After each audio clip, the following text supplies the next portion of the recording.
Welcome back to another edition of the KC Laboratory presented by Emprise Bank, our partners impossible. And today I am not joined by Kent Swanson. I don't know how he's doing. Please don't ask me. I have no idea. But I am happy to be joined by the one, the only other true Matt that we have on the laboratory these days. Matt Hamilton, how are we doing today, Hammy? I'm good. I'm excited to do this show without any of the distractions Yeah. or the heaviness that comes with some of the other people on the show at times. There's no fraud mats around. It's going to be a very courteous show where we let each other get our entire thoughts out and don't get cut off. So this is going to be good. No, Kent's doing great. He's off doing fun things. I'm sure you guys will all hear about it. Uh, But we do got to talk about this football game that happened over the weekend. And I mean, before we really let you dive into your thoughts here, Hamilton, because mm. I really don't know how much we can possibly talk about that Raiders game. Just what, like the grand scheme, before we even get into this grand scheme, you were watching that football game. Have you ever seen anything at the NFL level quite as embarrassing as what the Las Vegas Raiders put on display on that particular game? it's few and far. The games like that are few and far between, and it was again, yes, it was embarrassing from the Raiders standpoint, but I do think it was more about the Chiefs than it was about the Raiders being embarrassing. It was just firing on all cylinders. I mean, I think at one point the first half is 21-2 as far as first downs Oh gained, my goodness. which I don't Yeah. know if I've ever seen a discrepancy like that before. It was just pure domination, and this offense is a well-oiled machine, and it's so fun to be able to say that again after the way these last couple of years have been, and seeing the instant impact of having Rasheed back in the lineup. It's like he never left. It's like he never got hurt. It's like he never missed all that time. It was such a seamless transition for him back into this offense. And again, it's kind of like we talked about with Worthy being back, how it kind of fit everybody into the roles they were supposed to be. Well, that's even more the case now. I did like seeing Tyquan Thornton, even though there were a few missed connections there, like him being a bigger part of the game plan again, and some of the deep shots to him coming back Yeah. in. It was just, it was as good as it can possibly be. Unless you're PFF, apparently, but that's Bold. just we can get into that another day. But yeah, it was again, the Raiders were kind of lifeless once they got punched in that. But man, this was, I don't know if Yeah. there's a team in NFL history that's keeping up with what the Chiefs were doing in that game. Yeah, so and you had mentioned it, Rashee Rice comes back in his first action. He leads the team in targets and catches. He ends up with 7 catches for 42 yards, the 2 touchdowns. Fun fact, this was the first back shoulder pass that Patrick Mahomes threw this year, depending on which charting service you want to go through, but he was the only quarterback that I think starting quarterback that had not thrown one yet this season until this back shoulder touchdown to Rashee Rice. And Rashee Rice said he told Mahomes after the game or leading up to the game, hey, in college, this is what I did. So, we just got to get some Mm. repetitions in here. And they connect on one of those. They also did in the preseason, if I'm not mistaken. So Rashee Rice comes back, has an immediate impact. Like you said, the Chiefs' offense in particular looked like it was just, doing both sides of the ball. But the offense, let's start Yeah. there. They were going down the field. Raiders had no answer for anything they did. The few times they did have an answer, there was a couple drives that maybe got extended or helped out by a flag here and there, but it didn't seem like anything egregious. A couple questionable decisions by Mahomes led to almost turnovers, but they didn't cash in. And then you just had the Chiefs. Mahomes plays 5 series, scores 4 touchdowns, and gets a field goal. What did you see from the offensive side of the ball when you were going back and rewatching this? Yeah, I mean, being able to get Minshew in and play the entire fourth quarter is such a win. So They didn't let him just three throw. go, yeah, just three quarter. It was like a high school game, like just 3 quarters of work, and then get Minshew in there and just call it a day. Um, but yeah, I just felt like this passing game just did whatever it wanted to do. As you said, there were a couple plays that I'm sure Mahomes would want to have back, but yeah, just I think just having that element that Rasheed brings over the middle of the field, the yak ability, all of that, just the trust that Mahomes has in him in those spots too. It's they missed it so much last year when he wasn't in there, and having, the vertical passing game come back and then that element with what he brings over the middle of it's just it's going to be so hard for anybody to stop this offense this year. And you just saw it that this passing game is more diverse, I think, than it's been in this whole Mahomes era, because of the talent kind of coming from everywhere, as we've kind of talked about all year, like what we've anticipated when this group of pass catchers finally gets healthy. But we're seeing it now, and yeah, it's just there's so much depth. And again, there's so much speed on the field when Worthy and Thornton are on the field together, especially, and with what Rice can do underneath. And it's just, yeah, it's so diverse. They can beat you at every single level with this passing game. And we really saw it on display. Yeah, and like I think when you're right, like they missed having Rashee Rice, and like Xavier Worthy super fast, Tyquan Thornton super Yeah. fast, Hollywood Brown still a good player. Like they have solid wide receivers, good receiving options, and they all kind of fit into the right spot once you add Rashee Rice back in. But I can't help but thinking when I was watching that game when Rashee Rice was catching a couple of his passes, he still kind of moves just a little bit differently, even than Worthy, who again might be the fastest player in the NFL, even like, with the pads on. But Rashee Rice just has a different level of like explosion in terms of catching the ball, turning upfield and going. And it's just something that I don't think they really had without him. You think about some of these crossers that they've run, throwing it to Hollywood Brown or throwing it even to Juju. And it's like, yeah, they worked well. But that 8-yard gain with Rashee Rice might be a 28-yard gain just because he just has that different gear. So I do think he plays a huge role coming back in and then just kind of bumping everybody else down to their correct spots. Yeah, absolutely. And yeah, just having that, like, because that was kind of, Prime Travis he's kind of taken over some of that role from him, with that ability to make those plays after the catch. And I just, yeah, I know, like, the number, obviously the 2 touchdown, like, the numbers made jump out off the page at you, like, for people Yeah. that, didn't watch the game closely or, like, saw the box score, but man, it was such a difference maker for this No. offense having him out there. And yeah, I was interested to see, like, there was obviously, again, the box score kind of gets slanted because of all the garbage time stuff. But even before garbage time, like, Brashard Smith had a bigger role in this offense, Yeah. which I thought was interesting too, because he gives you some juice in there that they don't get Really does. from Pacheco and Kareem Hunt. And I like how they use him. And I like seeing him get a few more touches because, yeah, there's a little bit of explosion there. It brought a little life to this running game that still, again, still, it's the one thing who's still, Yeah. um, still not enthused about what's going on there. But if the passing game looks like this, they can probably get away with it. I'd still like to see them try to address it a little bit more, but hey, Yeah. it's hard The to run argue with game's the gone results. from like embarrassingly bad to just bad, right? Like they've definitely gotten a little better. It's no Yeah, longer like you're no longer like pulling your hair out saying, "Oh wow, they have to trade for somebody," but it's still not good. And the run game yeah, was semi-effective this past week, but I was going back and rewatching it. It was such an unimaginative run game. It was just here's wide zone, here's mid zone.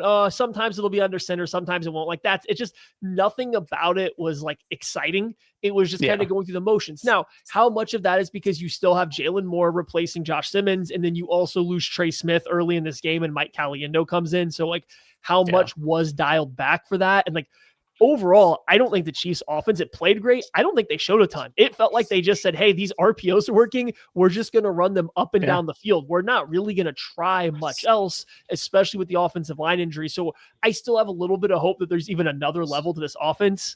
Maybe not the run game. But then Brashard Smith, I'm glad you mentioned him too. Well, last thing on the offense, and we can go over to the defensive side a little bit here. I thought it was interesting that they put him still as this like wingback slot wide receiver and threw him screens, even with Rashee Rice back. I thought that might be Yeah. something that kind of went to the wayside because like that's an area you want to use Rashee Rice, but they were still getting both those guys on the field at the same time and kind of saying, hey, how our defense is going to approach Rashee Rice is on one side of the field. What if we throw a screen opposite of him? Because he's going to pull some attention. So I really like their usage of keeping Brashard Smith in the mix despite getting Rice back and doing some of the same stuff. Yeah, and I was with you. I thought we might see his reps take a back seat, and we saw more of him than ever, which was Yeah. cool. But yeah, I'm with you. It seemed like again, almost like in a high school when you know you have an inferior opponent, you don't want to show too much. Like Just it like, let's was, just get through. We found the things that worked. Let's just keep hammering it and move on to the next week. yeah, yeah. Let's get Patrick out of here as fast as we can, and just not show our hand too much, and get through it, and keep gearing up for that Bills game that's coming down the pipe. Yeah. Okay. So the defensive side of the ball, like I had an even harder time with the defensive side of the ball of trying to parse through, like, hey, what matters here and what doesn't? Yeah. Because I mean, the Raiders defense wasn't good. Don't get me wrong. Yeah. The Raiders defense was not good, but like for the most part, they were like doing football things. I'm not sure the Raiders offense was doing football things. So it was really difficult to parse through what jumped out to you on the defensive side of the ball, or what from this game do we think could carry over to a different matchup from the Chiefs defense? Yeah, it's hard. I mean, they barely did anything offensively, so it's hard. Right. Like when you just dominate possession the way that the Chiefs did, it felt like the Raiders didn't have the ball in this game, and the Chiefs just kept ripping off, first down after first down after first down. God, looking at some of the 42 minutes time in possession, like, I mean, the keys coming into like make Geno uncomfortable, which they were able to do. They weren't able to force him into any turnovers, which he'd been a turnover machine all year. I was expecting maybe a little bit of that, but again, I mean, how many plays did the Raiders actually run in this game, where you got the opportunities to do that? I mean, the biggest thing they took away Genty, so the PFF Geno great. But yeah, I mean, being able to take away Genty was the key to this game. He's the one guy in that offense that can cause you problems, really beat you, and they didn't let him become a factor. Again, I don't know how much I can take away from this because it was just so lopsided and so bad. But I mean, my feelings on this defense, as I've said, like week after week, I'm still very high on this defense. That's what you should do when you get an opponent that's playing the way the Raiders were.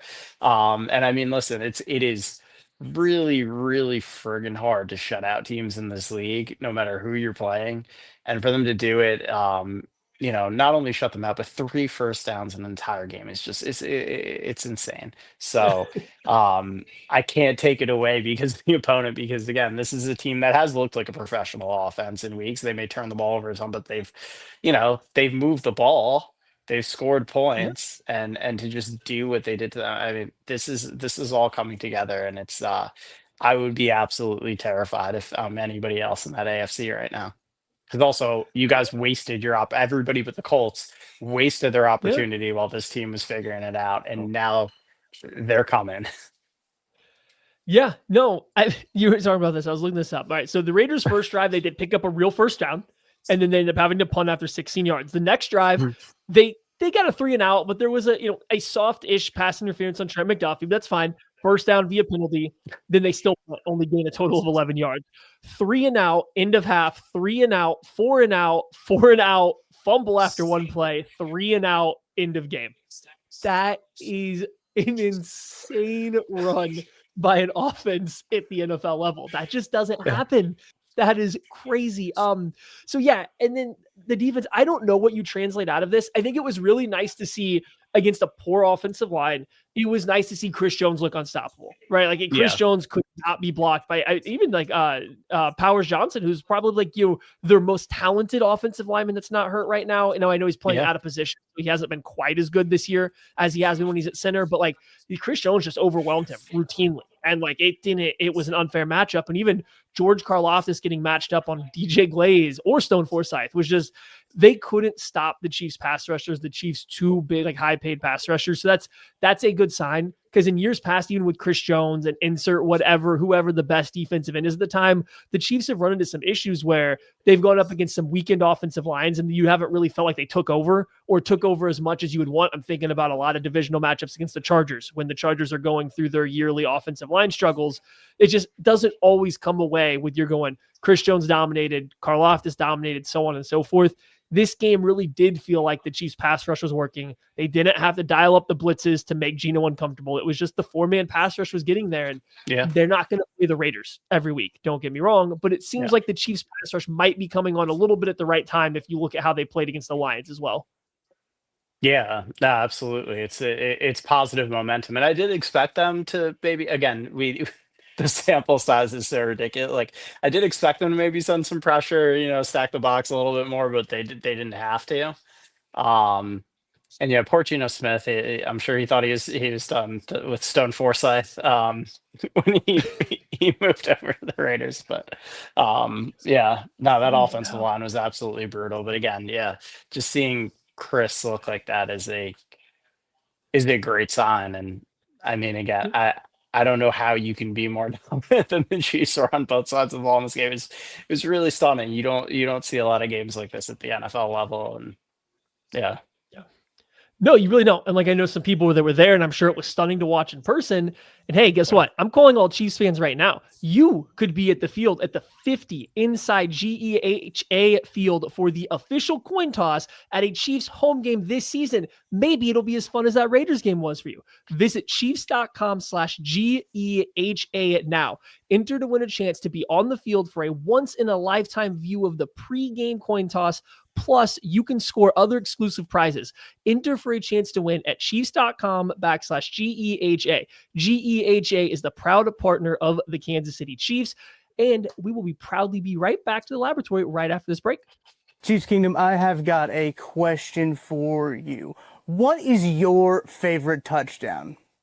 Well, for me, I can confidently say that my favorite touchdown, it's the next one, because with DraftKings Sportsbook, an official sports betting partner of the NFL, every touchdown could bring you closer to cashing in. From the first touchdown score to anytime touchdown props or the thrill of live in-game betting, every snap is loaded with opportunity. From spreads to money lines, same-game parlays, regular parlays, you want it, DraftKings has got it. Here's the best part. Bet just $5, and if your bet wins, you'll get $200 in bonus bets instantly.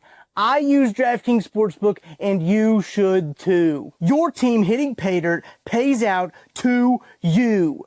Download the DraftKings Sportsbook app now and use code KCSN. That's code KCSN to turn $5 into $200 in bonus bets if your bet wins. In partnership with DraftKings, the crown is yours. Gambling problem? Call 1-800-GAMBLER. In New York, call 877-8-HOPE-NY or text HOPE-NY 467-369. In Connecticut, help is available for problem gambling. Call 888-789-7777 or visit ccpg.org. Please play responsibly. On behalf of Boot Hill Casino and Resort in Kansas, fees may apply in Illinois. 21 plus age and eligibility varies by jurisdiction. Void in Ontario. Bet must win to receive reward. Minimum minus 500 odds required. Bonus bets expire 7 days after issuance. For additional terms and responsible gaming resources, see dkng.co/audio. Welcome back to the KC Laboratory on a proper matter day, as Matt Hamilton and I are here discussing. Well, we're kind of wrapping up, I think, the Chiefs and the Raiders talk. I think for this particular week, since the game went the way it did, as we kind of discussed, I don't know how much you can carry over from it. We wanted to do some more fun stuff, and we have some news we got to talk about, but we wanted to talk a little bit bigger picture. I did want to answer one question from the chat, though, that I saw first. I'm going to throw this up here from Bumpa. I posted a Jalen Moore, just like some quick thoughts and a little bit of how he played in this game. And he had just asked, is he basically the level of Orlando Brown Jr. when he was in Kansas City? And first of all, I'd say Jalen Moore's done a great job stepping in for Josh Simmons. I think you can't sit here and say, hey, the offense took a significant step back or anything like that. And moving from a starting left tackle to a backup left tackle, that's huge. And I think Jalen Moore played at a better level than anybody played left tackle for the Chiefs last year, and probably even the year before. I know Donovan Smith was very up and downs. Maybe there was some okay level to him, but probably Jalen Moore has probably been as good as any left tackle not named Josh Simmons for the Chiefs over the past 2 years.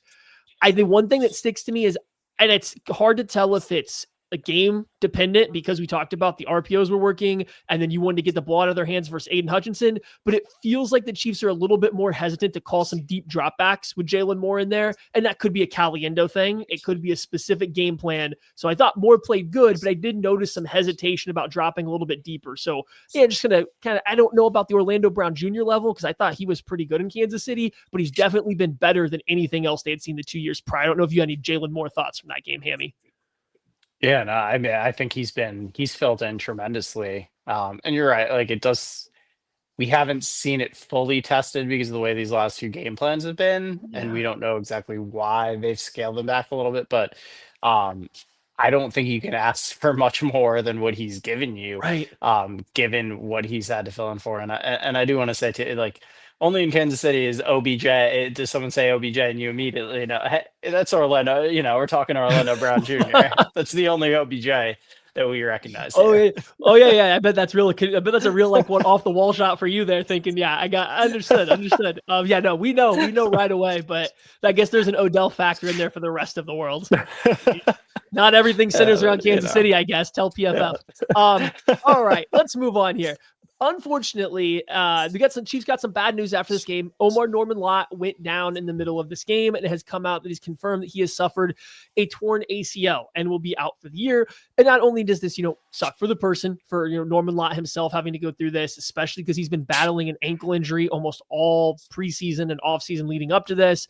But it sounded like the Chiefs also had some plans to continue to ramp up his playing time and kind of his usage. And now, unfortunately, they won't be able to do that. So this is just a pretty big blow for Omar Norman-Lott, a guy that I think did need some reps. Like he needed these reps as the season went on. So it's unfortunate that he is now going to be right into a hard recovery process. And hopefully, next year he can return and be good to go from the get-go. But it's unfortunate news there with O&L having to go down with the torn ACL.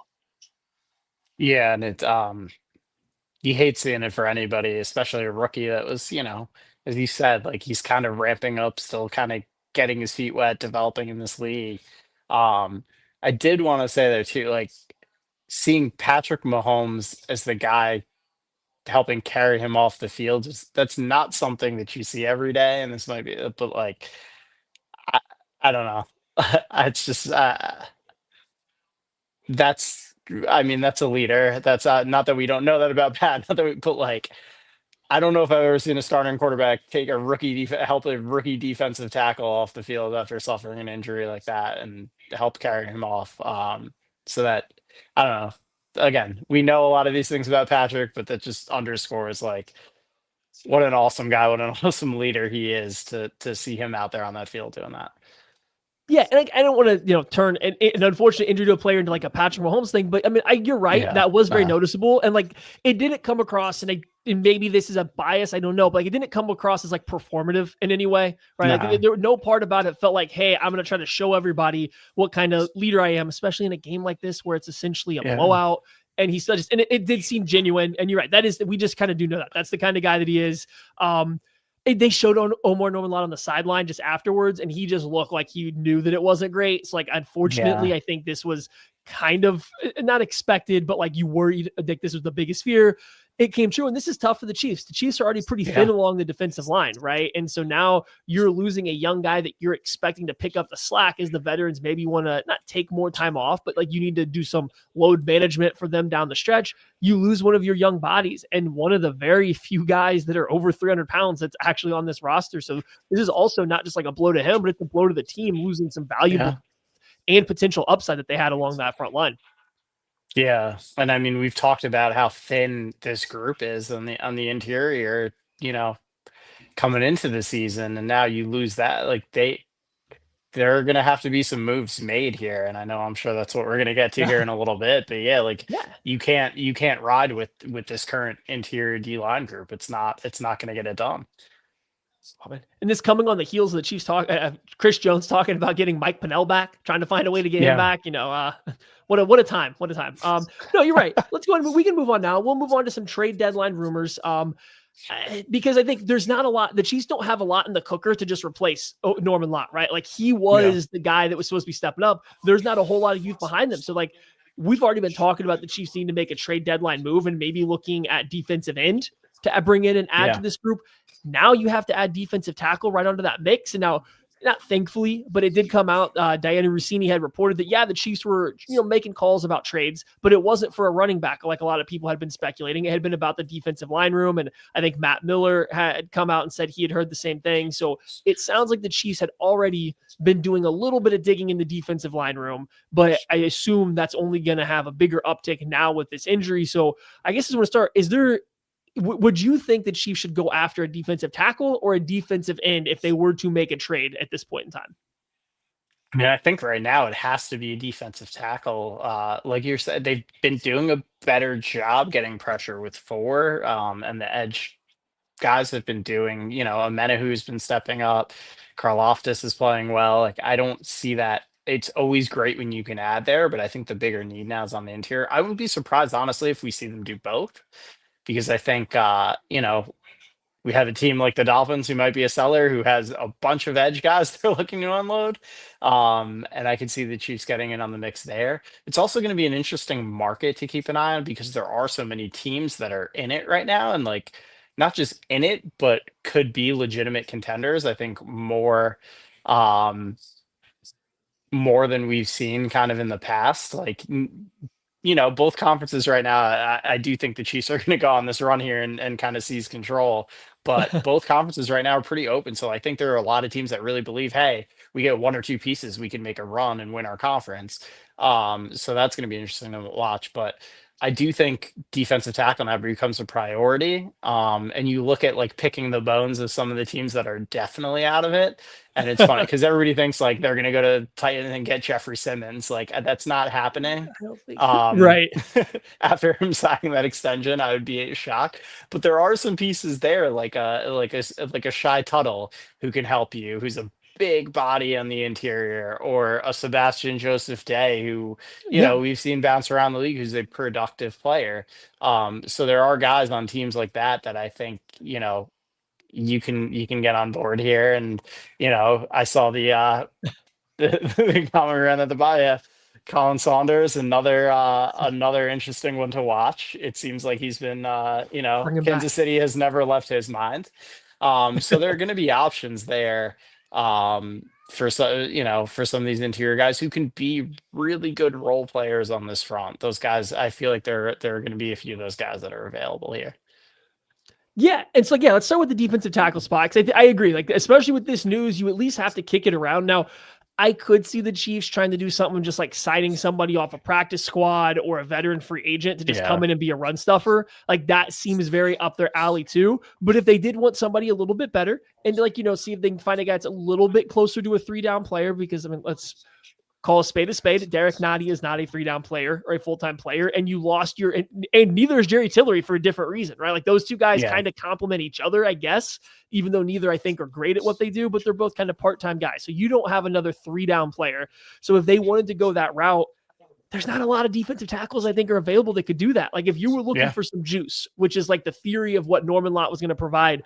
I mean, do you see how tied Cleveland is to Malik Collins? Like his value is never going to be higher than now, right? Like it's as high as it's going to be, but are you seeing what it would take for them to move on from him?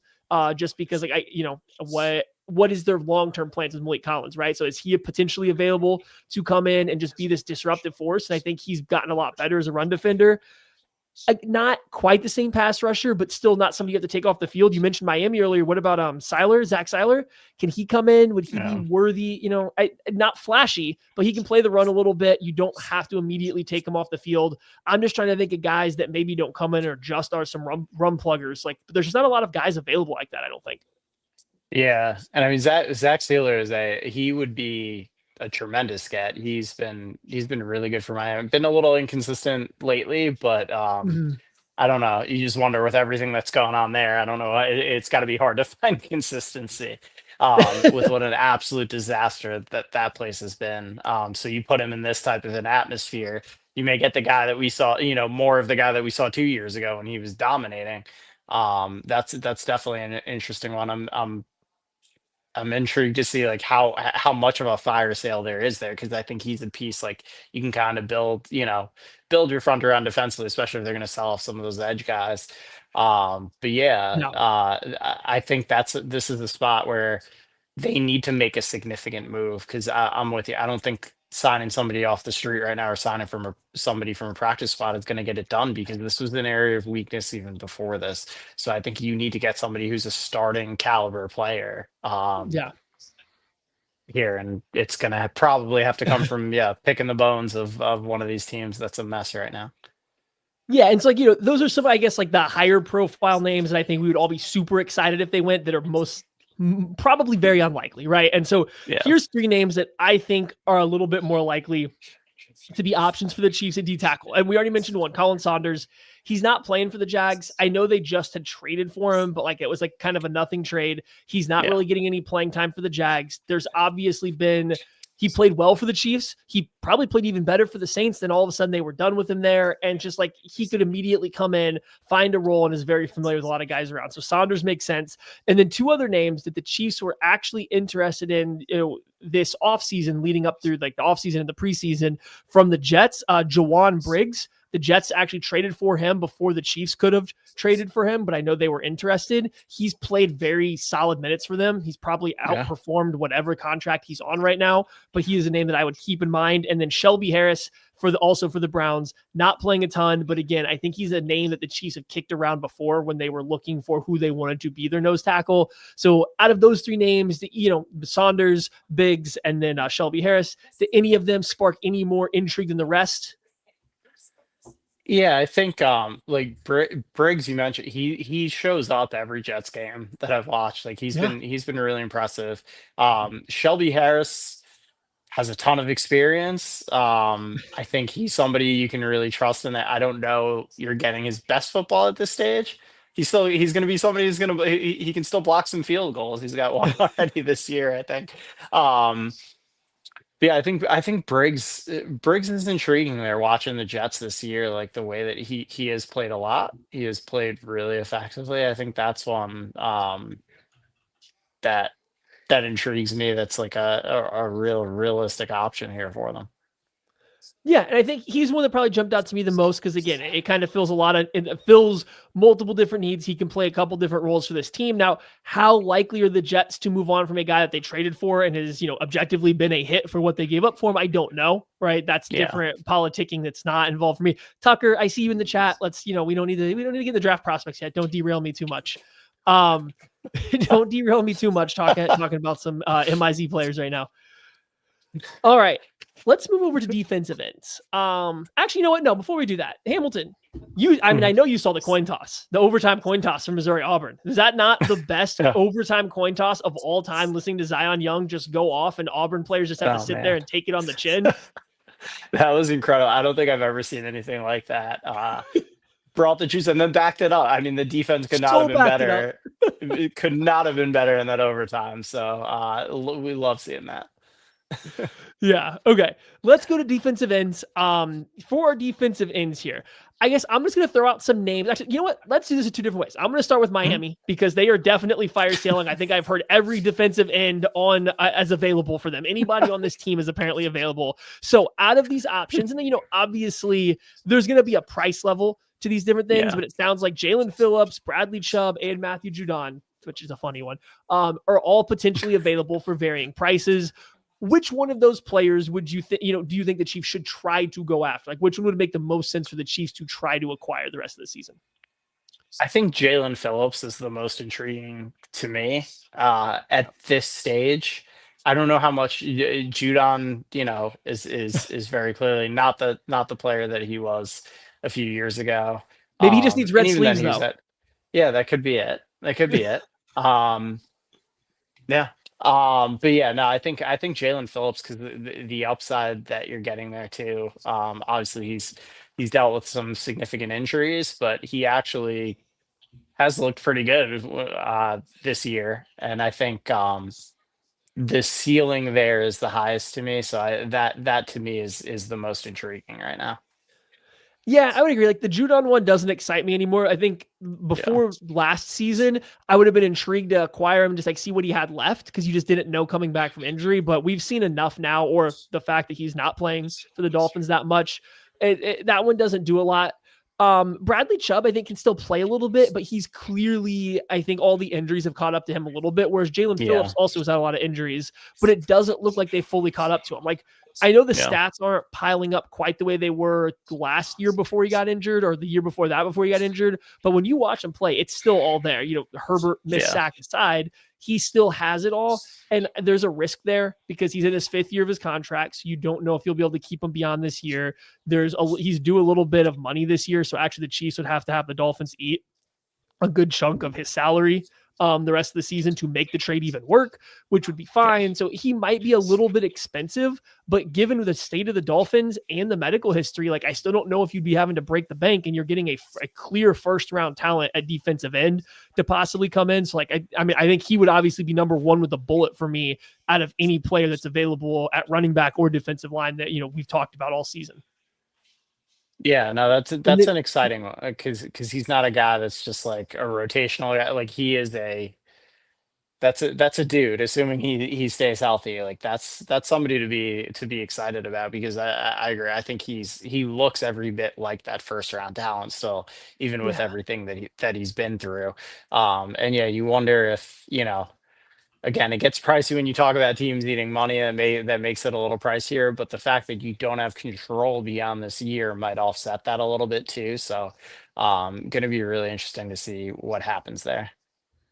Yeah. All right. And then I got 4 more names here. And again, I don't know how available all these guys are. A couple of them are tweeting about maybe wanting to get out. So we'll see. But I want to list 4 of the names, and you can just tell me, what you would think about any of them. Carl Granderson from the New Orleans Saints. Baron Browning of the Arizona Cardinals. He seems probably the least likely to be available, but they do have a lot of young D-line talents. That's the only reason I threw him on there. Jermaine Johnson of the New York Jets. And then this one that was all intriguing, Draymond Jones of the Tennessee Titans. So do any of those names, strike any appeal to you? Just trying to see if any of those teams that are struggling to collect some wins might be willing to part with one of those guys. Granderson is the one that jumps out to me. He has been phenomenal, not just this year, but in years past, and it stinks because the Saints have been so bad that he doesn't get a lot of credit for it. But you talk about a guy with not only talent, but just a relentless motor. You see him making plays all over the field. He never gives up on a play. He is an instant infusion of energy into whatever D line he's on. So if you can pry him away from the Saints, I don't know if they're willing to give him up because I think they know what they have. But if you're able to make that happen, like that's the one of those 4 names that really jumps out at me the most. Yeah, I think he would be the most difficult to get away. I was quickly pulling up his contract. A lot of his money is after they have a out after the 2020. So after this season, there's an out. There's a lot of money loaded into the back half of this, it looks like. So it might be actually kind of typical tricky. Saints. Yeah. Yeah, they're doing Saints things, which always makes it difficult. But he's been a very good player. There's also, it was coming out of college. There was some off-field stuff. So you don't know how teams. You don't know how teams are going to deal with that. I feel like the Chiefs. So then he's definitely a Chief. Sorry. If the Chiefs would be willing to figure it out at the very least. No. So he's the one that, he's probably playing the best out of any of these guys. The best player. He's probably the most difficult to acquire. Draymond Jones is the one I think that intrigued me the most because we're talking about the Chiefs maybe losing a D tackle, needing juice off the edge, and maybe needing to get some juice on the inside. Jones can give you a little bit of both. Now they have Omenihu and Dana who kind of already do that, but Spags likes guys that can continue to be in that kind of role. So I just wonder if Draymond Jones there for the Titans, wouldn't it be one that they would be willing to see what they want? I know the Titans already are letting Tyler Lockett go so he can maybe go find somewhere else to be. Like, are they just ready to rip everything down to the studs? And I don't think that Draymond Jones is something they're trying to keep around. I mean, also you could ask about Arden Key while you're on the phone, see if they'd rather get rid of him, but Jones just seems more likely of a fit for the Chiefs given his body type and what they're missing. Yeah. I feel like we can take anybody from that Titans D line. There's a lot of talent there.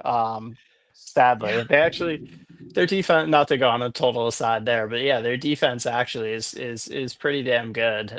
It's just the offense has been so inept it puts them all. But yeah, that's why I think that's always such an intriguing spot for me to look when we have these conversations because they have been so bad and there is real talent there that you can try to finagle out of them.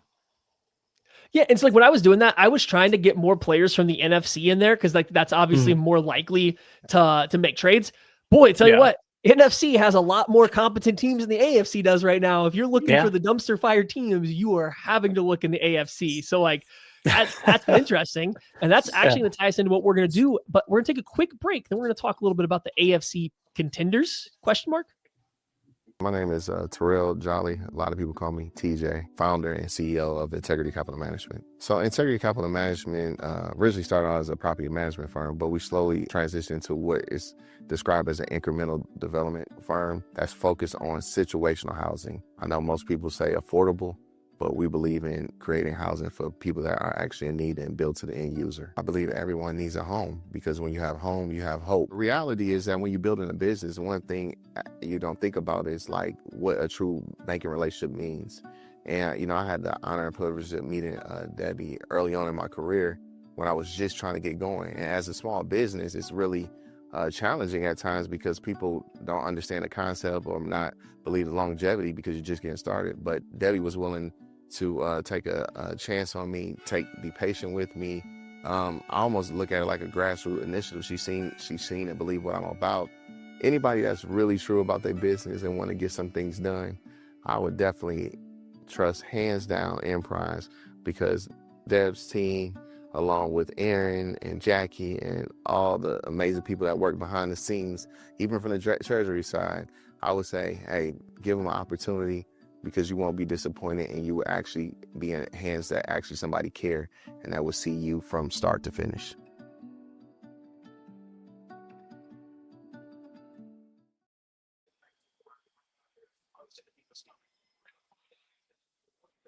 Oh boy, we lost Matty Lane here. What do we got going on? Let's see if we can get him back. So I'm excited for this game where we're going to go through the rest of the AFC contenders and talk about who's legit, who's not. This would never happen to Kent. I will say that.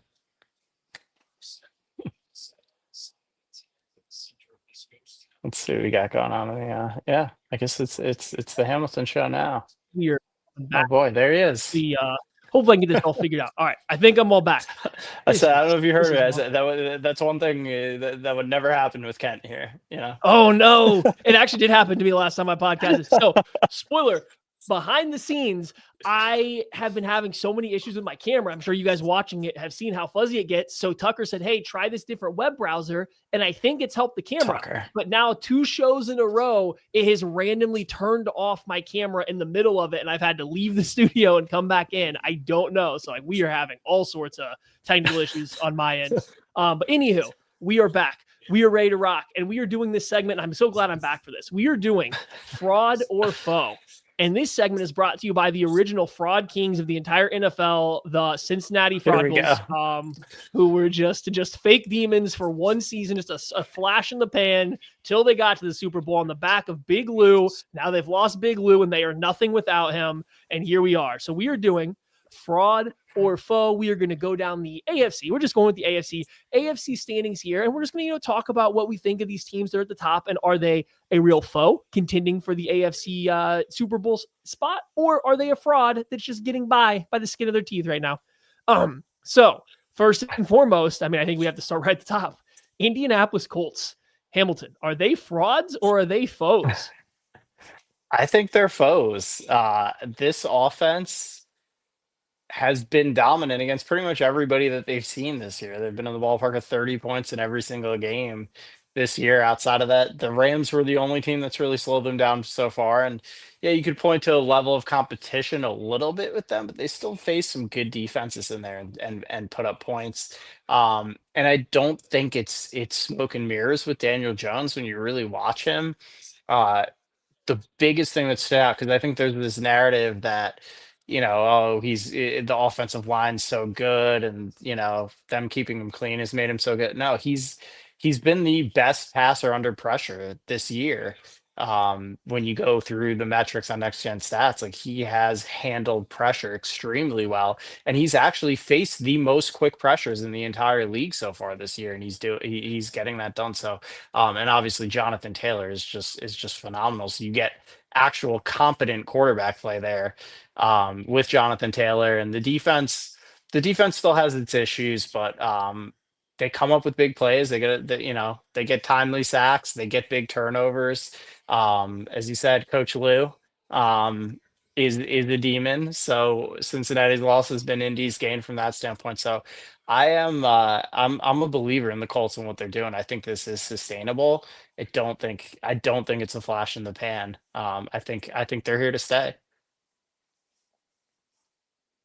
Muted myself. Yeah, I think I'm gonna go with Foe as well. And that pains me to say, but it surprises me because I thought before the season, I thought the Colts would be competent. I thought they would be a competitive team. I just did not see this whatsoever. I think Daniel Jones has played well beyond what I ever thought he possibly could. So, yeah, I'm gonna go with a Foe for them.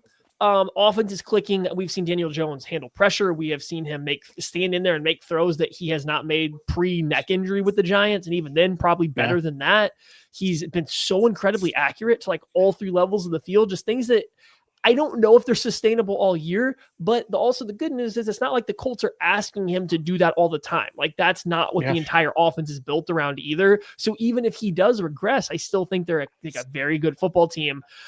My one thing for them is defensively. I don't know how much is there just yet. Like the good offenses they have faced, they have given up points to. Now they've been able to outscore most of them besides the Rams, but they are giving up points to good offenses. And I'm trying to look through here. It doesn't look like they're going to play that many good offenses here for, well, until they play the Chiefs. So we don't know what kind of test they'll get. So yeah, I think they're definitely a foe, but I do think that there's a little bit of room for regression there for them to not, be a 6-1 type of team, even at this point. So next, the New England Patriots. Do we think they are a fraud or a foe? This is one that's probably going to take a while to figure out because I don't know that they really play anybody the rest of the season. But I will say this. I think Drake May is the real deal. I think what he's done this year is in some ways like beyond words how good he's been in some of these games. I mean, anytime you're breaking Tom Brady's completion percentage record, that's definitely something to keep an eye on. But beyond, it's not dink and dunk stuff. He's attacking down the field. He's making these throws down the field. I mean, that throw that he made to Stephon Diggs last week against the Saints that got waved off for OPI was a Mahomes tier throw. And he's been making those kind of throws consistently.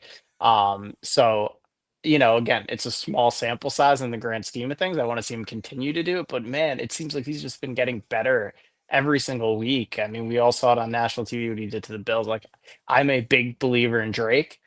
I think this roster is still in some sort of a transition. Like, I don't think they have a ton of talent around him. I think the offensive line still needs some work. I think the defense still needs a little bit of work, but when he's playing like this, I mean, they're a threat to beat. If he plays like this the rest of the year, they're a threat to beat anybody on any given day. I think this is the hardest one for me to do this. Because I'm with you. Drake May, absolute stud. I have all the belief that he is going to continue to be really good.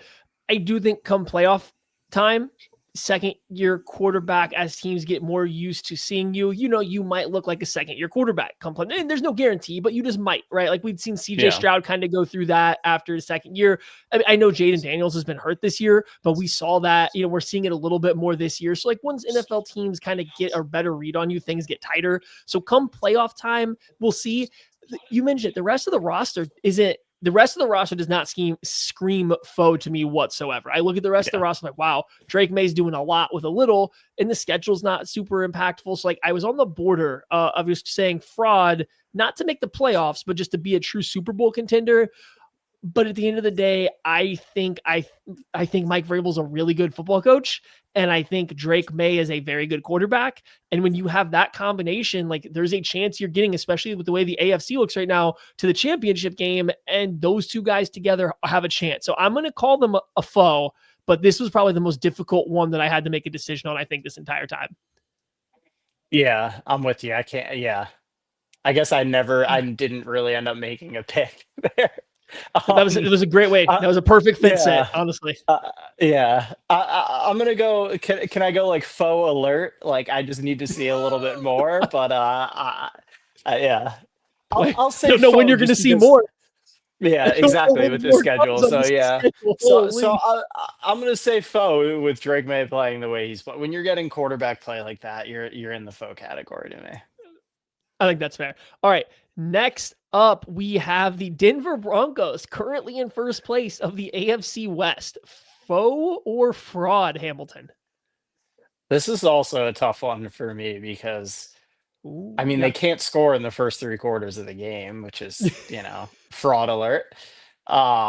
They do look great in the fourth quarter. The defense has been weird this year because I think there was this expectation that they were going to take this leap and be the most dominant defense in the NFL, and they've looked that way at times, but not consistently. I don't think they played particularly well for the majority of that game against the Giants. I think there have been major lapses this year. Um, I don't want to go out and out and call them a fraud right now because I think there are pieces there that if everything starts coming together, they can get it going. But they are not a foe right now with the way that they're playing. I think if they played the Chiefs tomorrow, it would be an ass kicking. So I'm going to, you know, I'm not going full fraud, but fraud alert. Is that fair? Can I do that? Okay. That's it. Okay. I like what Dr. Ozzy said here. It was flashed up here. They're fraudulent foes. That's what I'm going to call them, a fraudulent foe, because I'm with you. They're not full frauds, but when you can't score for 3 quarters and then two of your touchdown pass, the two best passes you make all game are completed to players you're not throwing to, Bo Nix. That's a problem. When you overthrow a receiver so bad it hits another receiver in the chest and you throw a tip drill touchdown, like, I can't buy this offense. This offense cannot be considered a foe by any stretch of the imagination, but the defense is good enough that I will call. I'm with you, Phil. Watch or fraud watch, or I like fraudulent foes though. Right, like they're Yeah, going that's to a be good. competitive. I don't see how they could win 3 straight games in the playoffs. Like, that's where more of my issue comes in. I don't see how they're pulling that part off in the plus. Maybe one, but 3 in a Yeah. row is where I'm like, I just don't see that. So next up, Pittsburgh Steelers. I'll go first because I don't have a lot on this one. Fraud, fraud, fraud, fraud, fraud. Do you have anything different? I'm with you on the fraud. That defense, your defense can't be that bad when you have that much talent. I do wonder, like, was it a year, a year too late on Slay? Jalen Ramsey doesn't look the same. TJ Watt disappears for large portions of these games. That's really the biggest disappointment because if this defense played up to the potential that they have, they would be a real foe because Aaron Rodgers has been playing out of his mind. Aaron Rodgers has been playing like vintage Aaron Rodgers. He had the one bad pick against the Bengals. Other than that, I mean, he was friggin' brilliant in that game. And he really has been the majority of this year. Like if you put his numbers, all of his numbers up against what he did in his last MVP winning season to this point in the year, like through week 7, he is right there with that 2021 MVP season. So it's insane that you're getting that play out of Rodgers with this team, and we're gonna say they're frauds, but that's where we're at because I don't think they have enough around him outside of DK Metcalf right now, and I think that defense is a complete disaster. So it's crazy to think about because you would have thought, hey, if you're getting this kind of play out of Aaron Rodgers, this team's going to the Super Bowl, but the rest of the roster is just is not cutting it right now outside of him and DK.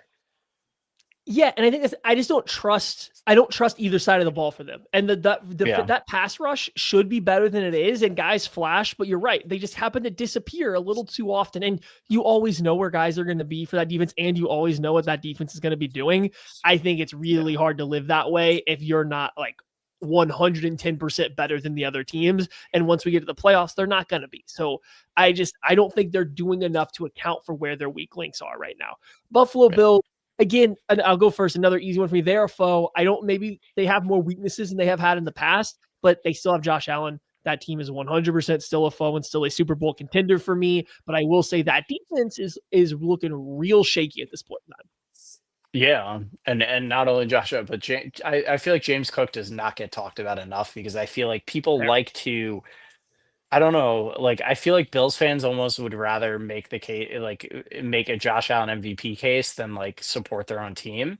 because they like to tell us that he has nothing to work with when, he is one of the best yards after catch receivers in the entire league in Khalil Shakir, and he has, a guy who's second in the entire league in rushing right now. Maybe not after what Jameer Gibbs is doing tonight, but James Cook is having a career year this year too.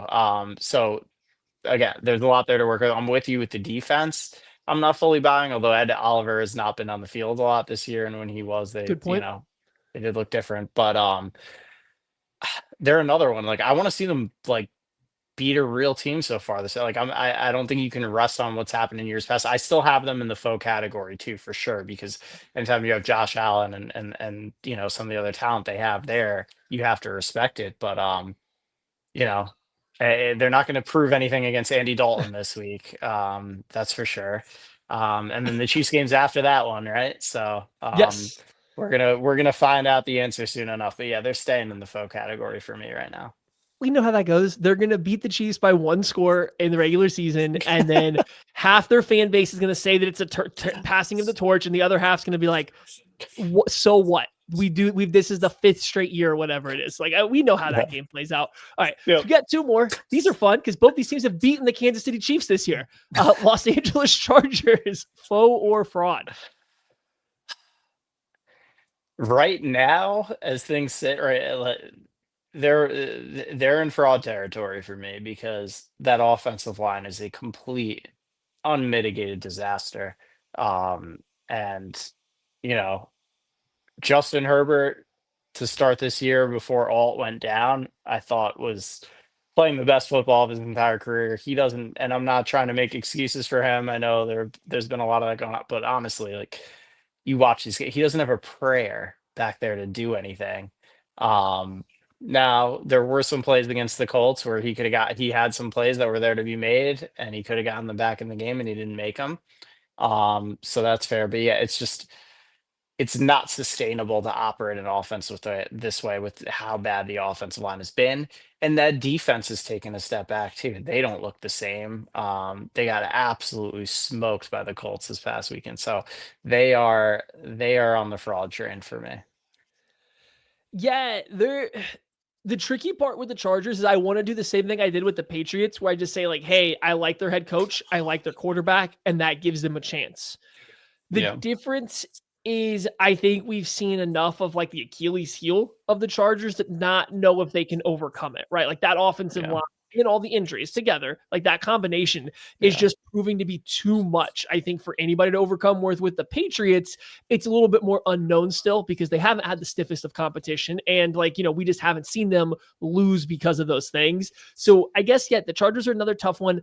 I am going to go fraud for now because, again, kind of like I said with the Steelers or the Broncos, I don't think that they can win 3 straight games against playoff teams to get there. Like, I just don't know if they can pull that off in their current state. So I'm going to go with a tepid fraud on them just because I still, quarterback and head coach combos are hard to beat. Last one here, because this is the last team ahead of the Chiefs in the AFC rankings, the Jacksonville Jaguars. Again, I want to go first. Fraud. Fraud. This team is the most fraudulent team that anyone's ever going to call a contender. I know they beat the Chiefs. I don't care. I don't know how they beat the Chiefs. This team plays the most fraudulent football I have ever seen. They might take the mantle from the Fraudgles themselves. I can't do this. Yeah, it's a disappointing fraud for me right now. After watching that game in London, I don't know how you could put them anywhere else. And the biggest disappointment of it all is just that Trevor has been given a lot of things now. I think he's in a situation where he should flourish, and he hasn't gotten any better, and that's majorly concerning. And he's somebody who from a talent perspective, it's hard not to be a believer, but there's something missing there.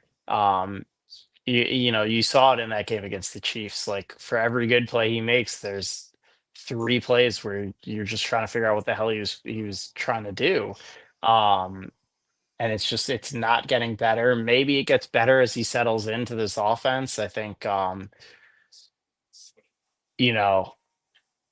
new system, sometimes maybe it does take a little bit of time to get fully up to speed. Like I'm trying to give him the benefit of the doubt, but it hasn't been improving. And if you can't make it work with Liam Cohen, that's a bad sign.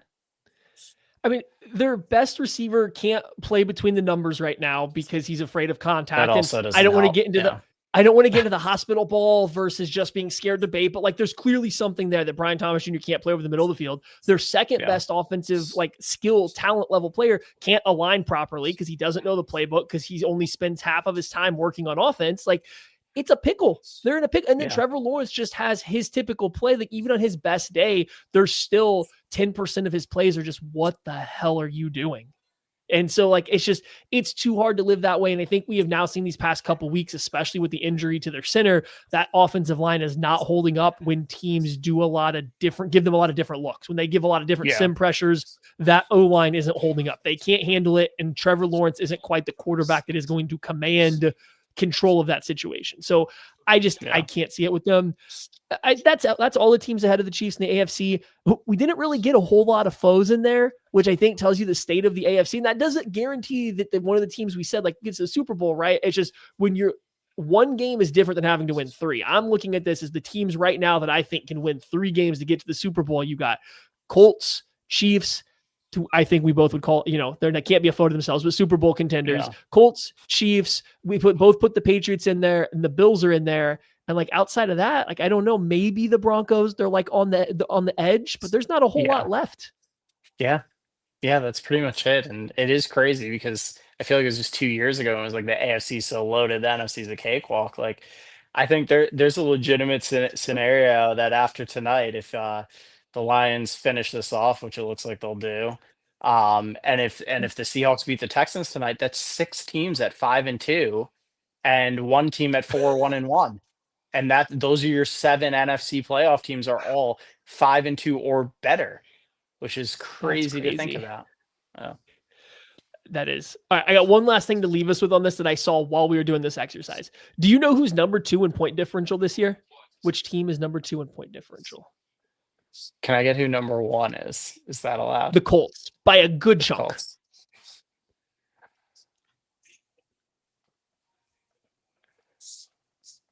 Is it the Chiefs?